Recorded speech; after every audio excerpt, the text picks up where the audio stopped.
Hello everyone, welcome to Darshan nursing academy. तो आज की क्लास में हम न्यू इनिशिएटिव के साथ आपके सामने प्रेजेंट है। आज की क्लास हम नैनक्लिस बेस्ड जो इंपॉर्टेंट क्वेश्चंस आपके बनते हैं वो डिस्कस करेंगे। तो इस तरह की जो क्लासेस आपकी बीच बीच में होती रहेंगी, बाकी जो थ्योरी क्लासेस हैं वो भी आपके साथ में चलते रहेंगे। तो आज की क्लास में हम कुछ जो क्वेश्चंस हैं, इंपॉर्टेंट क्वेश्चंस वो डिस्कस करने जा रहे हैं। तो चलिए आज का सेशन हम स्टार्ट करते हैं।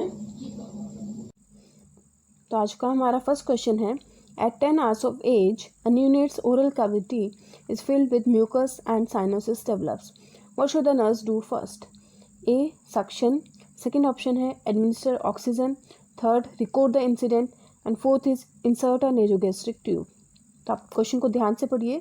फर्स्ट इसमें क्वेश्चन में क्या बोला है कि एक न्यूनेट है, उसका जो बर्थ है उसको कितना टाइम हो गया है, 10 आवर्स हो चुके हैं। ओरल कैविटी उसकी म्यूकस से फिल्ड है और साइनोसिस भी डेवलप हो चुका है। तो प्रायोरिटी नर्सिंग जो इंटरवेंशन है वो आपको बताना है। तो ध्यान से ऑप्शन देखिए। तो ठीक है, इसका जो हमारा राइट आंसर है वो क्या है, फर्स्ट सक्शन। जैसा कि आपने पहले भी देखा है कि जैसे एज सून एज की जो डिलीवरी होती है, तो अगर हमें उसका जो एयर कैविटी अगर पेटेंट नहीं है, एयरवे पेटेंट नहीं है, तो हमें क्या करना पड़ता है, सक्शन करना पड़ता है। अगर सक्शन करेंगे, उसका जो एयरवे पेटेंट होगा, तभी क्या है, रेस्पिरेटरी डिस्ट्रेस की कंडीशन हमें देखने को नहीं मिलेगी और साइनोसिस भी अपने आप ही वहाँ पे देखने को नहीं मिलेगा। तो हमारा प्रायोरिटी जो नर्सिंग इंटरवेंशन का होता है, सक्शन। इसमें देखिए, the mucus must be remove to maintain a patent airway and promote respirations and gaseous exchange. Second question है, a client using fentanyl transdermal patches for pain management in late stage cancer dies. What should the hospice nurse who is caring for this client do about the patch? First option है, tell the family to remove and dispose of the patch. Second, leave the patch in place for the mortician to remove. Third option, have the family return the patch to the pharmacy for disposal. Fourth, remove and dispose of the patch in an appropriate receptacle.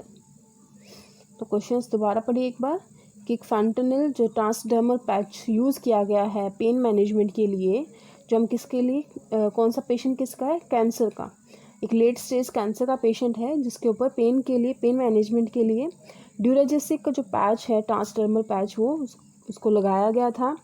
तब उसकी जो death हो चुकी है, उसके बाद जो hospice nurse है जो क्लाइंट की केयर कर रही थी, वो उस पैच का क्या करेगी, मीन्स उसके लिए उसका क्या इंटरवेंशन रहेगा। तो ए में आपका क्या था कि टेल द फैमिली, की फैमिली को बोलेगी कि रिमूव करके उसको डिस्पोज करना है। दूसरे में क्या आता है कि लीव, जो पैच को एज इट इज़ छोड़ना है, ताकि जो मोटिशियन है, जो अदर जो हेल्थ प्रोफेशनल नहीं है, नॉन प्रोफेशनल है, उसको बोलेगी कि वो रिमूव करे। और थर्ड है कि have the family return the patch, की फैमिली इस पैच को रिटर्न करे फार्मेसी को फॉर डिस्पोजल। और फोर्थ में क्या है कि जो नर्स है वो खुद से रिमूव करे एंड डिस्पोज, पैच को फिर डिस्पोज करे इन अप्रोप्रिएट रिसेप्टिकल। तो इसमें जो करेक्ट आंसर वो क्या होगा, लास्ट ऑप्शन, फोर्थ ऑप्शन है, जिसमें नर्स की रिस्पॉन्सिबिलिटी है कि वो उस पैच को, ड्यूराजेसिक पैच को रिमूव करे और अप्रोप्रिएट जो रिसेप्टिकल है वहाँ पे उसको डिस्पोज ऑफ करे। तो हमारा लास्ट का क्या है, the nurse should, last option correct answer क्या है, the nurse should remove and dispose of the patch in a manner that protect self and others from exposure to the fentanyl Duragesic. Third question है आपका, place each step of the nursing process in the order that they should be used. अब nursing process का जो step है वो बताने हैं। First इसमें दिया है, identify goals for care. Second, develop a plan of care. Third, state client's nursing needs. Fourth, obtain client's nursing history. Fifth, implement nursing intervention. इसको अब एक ऑर्डर में आपको डालना है कि किस तरह से आप नर्सिंग प्रोसेस के जो स्टेप्स होते हैं उसके ऑर्डर आपको बनाने हैं। तो जल्दी से अपना दिमाग लगाइए। ठीक है, इसका हम जो राइट आंसर है वो देख लेते हैं।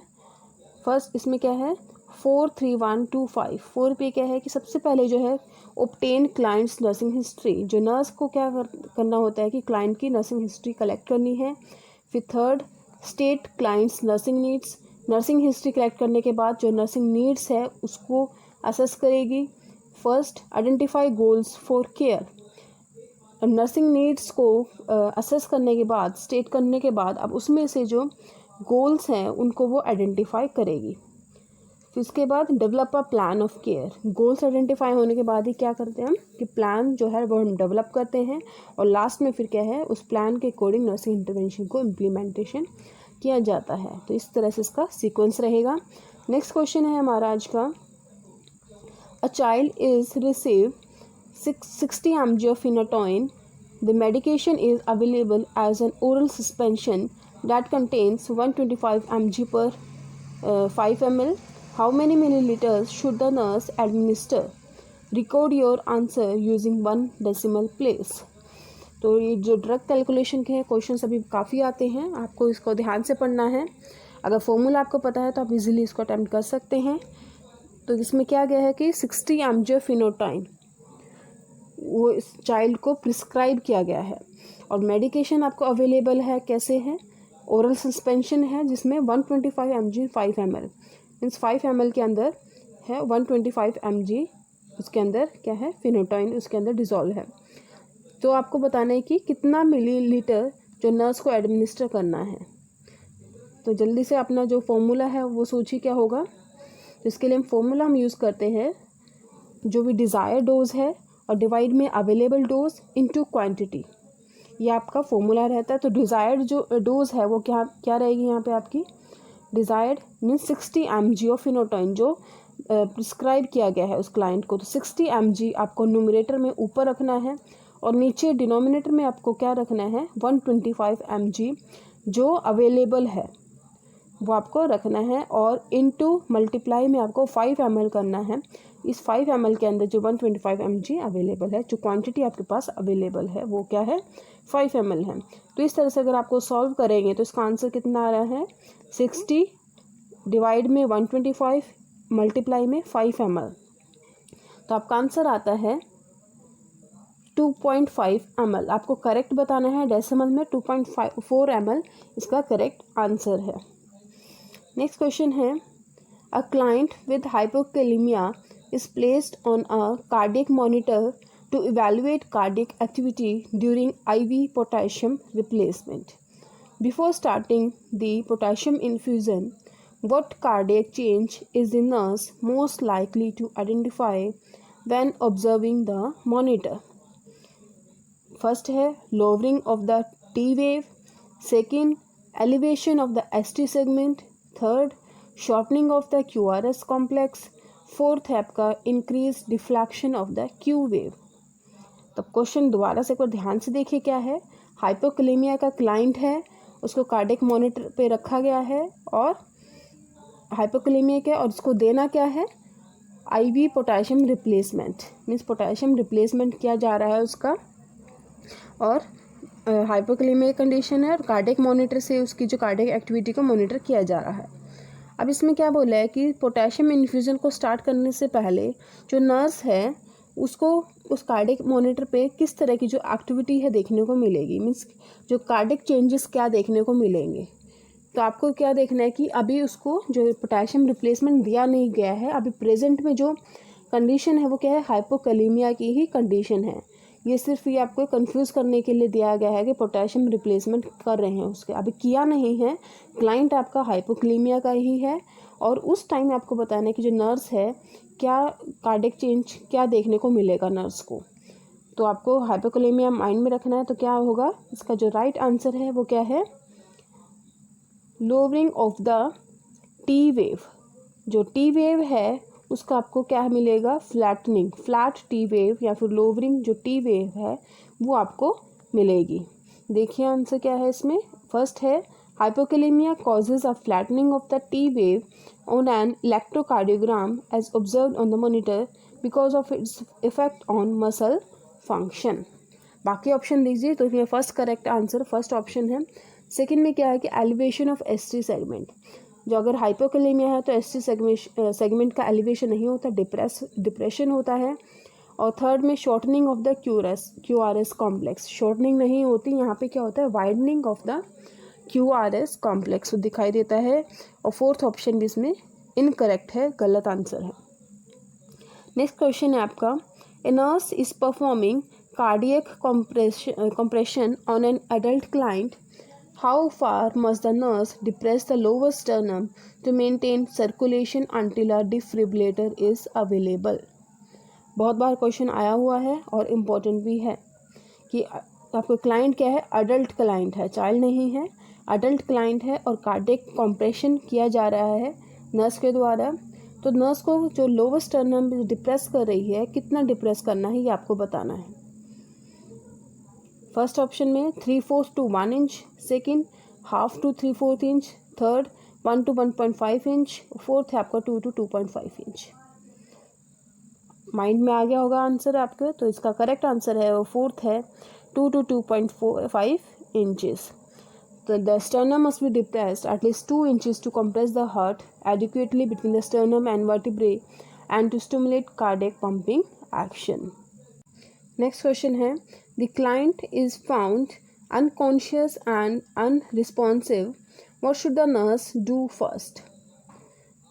First option, initiate a cord. Second, check for a radial pulse. Third, compress the lower sternum. Fourth है गिव 4 फुल लंग इन्फ्लेशंस। तो आपको बताना है कि क्लाइंट है जो अनकॉन्शियस और अनरिस्पॉन्सिव है, तो नर्स को वो मिला है, तो नर्स का फर्स्ट एक्शन क्या होगा। तो बहुत बार क्वेश्चन रिपीट होता है, तो इसका राइट आंसर क्या है, फर्स्ट इनिशिएट ए कोड। तो इनिशिएट ए कोड, आपको इसको देख के कंफ्यूज नहीं होना है, इसका मतलब क्या है कि वो हेल्प के लिए वहाँ पे बुलाएगी, हेल्प के लिए शॉट करेगी। ठीक है, इसके लिए वो क्या है, कोड को यूज़ कर सकती है, जिससे वो हेल्प के लिए बाकी जो प्रोफेशनल है उनको बुलाएगी। ठीक है, बाकी का जो आंसर देख लीजिए, additional help and a cardiac defibrillator must be obtain immediately. पहले वो हेल्प के लिए बुलाएगी, उसके बाद कार्डियक डिफिब्रिलेटर को यूज़ करेगी। तो सेकंड का ऑप्शन जो है उसमें करेक्ट रॉन्ग है, रेडियल पल्स का यूज़ नहीं किया जाता, कैरोटिड जो पल्स है वो यूज़ की जाती है। और फोर्थ ऑप्शन में भी आपका रॉन्ग है, 4 फुल लंग इन्फ्लेशन नहीं दिया जाता, कितना दिया जाता है, 2 जो है रेस्पिरेशन दिया जाता है।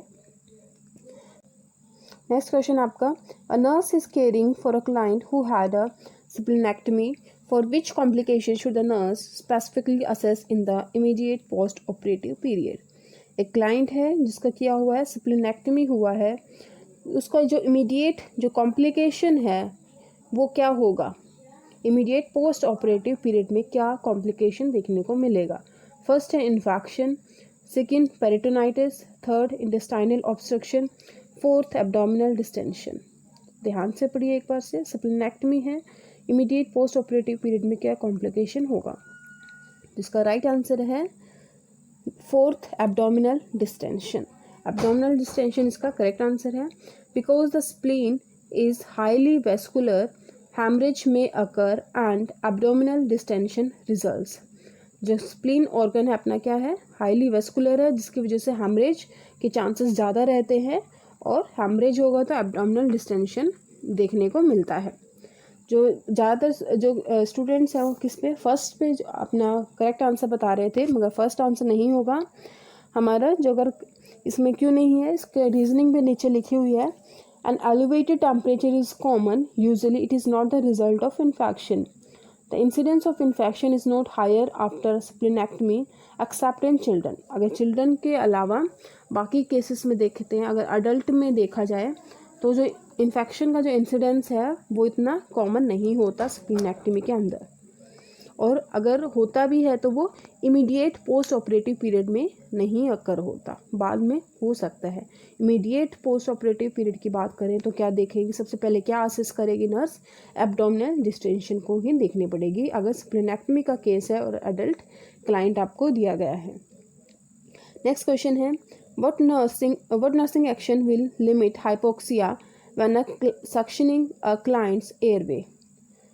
मीन्स सक्शनिंग कर रही है, क्लाइंट के एयरवे के सक्शन किया जा रहा है, उस टाइम कौन सा नर्सिंग इंटरवेंशन ऐसा होगा कि जो हाइपोक्सिया को लिमिट कर सके, कम कर सके।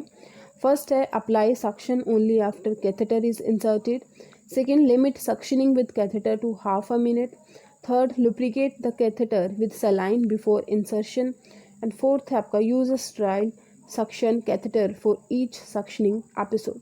तो आपको ध्यान में रखना है कि हाइपोक्सिया को किस तरह से आप लिमिट कम कर सकते हो, तो ड्यूरिंग दी सक्शनिंग। तो इसमें जो करेक्ट आंसर वो क्या है, ए यानी फर्स्ट ऑप्शन है, apply suction only after catheter is inserted. जब हम सक्शन करते हैं, जो सक्शन कैथेटर होता है उसको इंसर्ट करने के बाद, एयरवे में इंसर्ट करने के बाद ही उसको क्या करते हैं, ऑन करते हैं या फिर सक्शन अप्लाई करते हैं।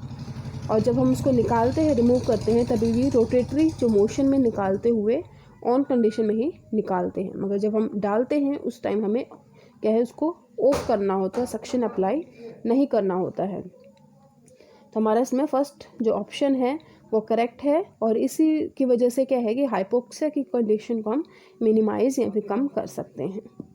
सेकंड में क्या था, सेकंड ऑप्शन क्या था, limit suctioning with catheter to half a minute. हम जो सक्शनिंग करते हैं वो हम कितने के लिए करते हैं, 10 सेकेंड्स के लिए करते हैं, इसलिए ये ऑप्शन वैसे भी गलत था।